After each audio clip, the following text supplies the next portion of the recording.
哈喽，大家好，欢迎再次收看这期录原声视频。好，那么这期视频要做的是一个音效破解哦。那么这次破解是平成15骑士加上那些假面骑士、昭和骑士、平成骑士、黑暗骑士，还有我魂在上海城，就算乱七八糟骑士音效。好，那么现在开始，稍等一下。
好，那么因为刚才那个 Q 的时候忽然下课了，那忽然被林根打断一下，那么重新做一遍 Q 的音效啊。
好，那么目前为止所有骑士音效是已经完了哦。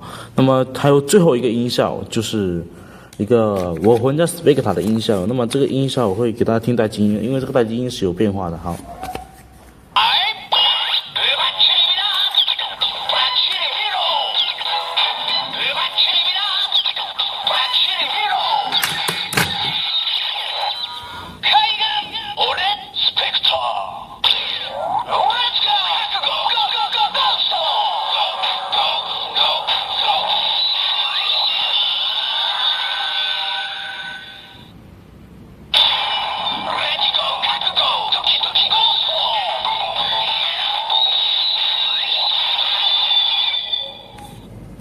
好，那么到现在这期视频差不多算是完了，我也是已经把所有的骑士音效已经介绍完了，然后我也是死伤了一大塔的便利贴啊，那么这个没事，这个无所谓。好，也是就是说我知道这条腰带可能并不是说只有我一个人有，那我也并不是土豪吧，那这些眼魂实在是个大坑啊，我也是不大敢录。那么这条腰带算是比较一个良心的，它有做一个，它这个音效还算是比较好破解，你随便用棉签捅一下就可以破解了。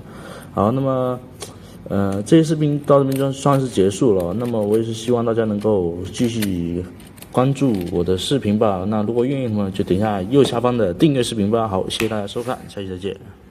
对，下期再预告一下，就是做那些拿破仑、圣纳伦那些乱七八糟的音效。好，下期再见。